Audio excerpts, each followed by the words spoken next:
You have to meditate both with your eyes closed and with your eyes open. The advantage when you're meditating with your eyes closed, of course, is that you can give more attention to what's going on in the mind. You can see more clearly what's happening. You can put the world away. Just tell yourself right now, you don't have to think about the world at all. It's just you and your breath right now. Just awareness and breath. All the stories of the world, put them aside. All your stories in the world, put them aside. Remember, the Buddha gained awakening by putting his stories aside. And he had a lot more than you do.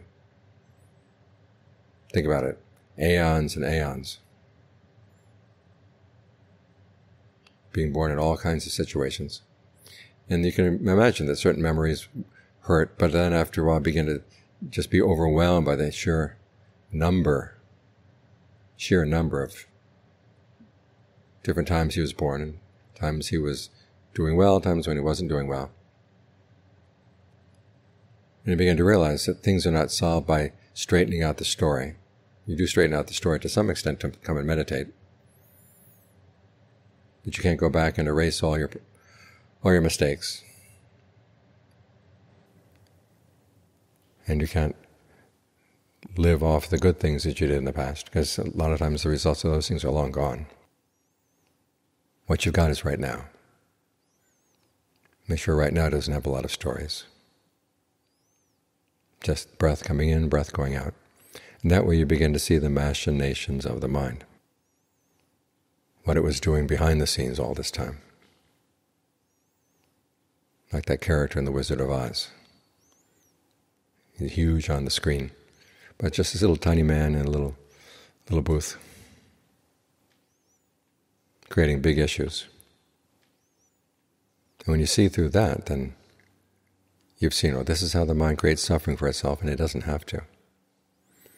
So when you're right here, be right here totally. Look at what you're doing right here, right now. Just in terms of what's the mind is doing and how it's dealing with things coming in from the past, and what it's making out of them here in the present moment. And try to make a state of concentration. In some ways it's personal because it's your awareness right here. In some cases it's very impersonal because it's not involved with any of the stories of the past. That way you can get some real peace. Otherwise, if you want the stories to be good, no matter how many lifetimes you've lived through it, you're never going to get it right. When you realize there's no one in charge, you can take charge. You can clear up your mind right here, right now. That's something that can be done. And it can be done in a way that you get to the point where nothing can undo it. So do your best to cut through the stories. Do your best to be very sensitive to what you're doing right here, right now. As you try to get the mind to settle down, as you try to keep things peaceful right here.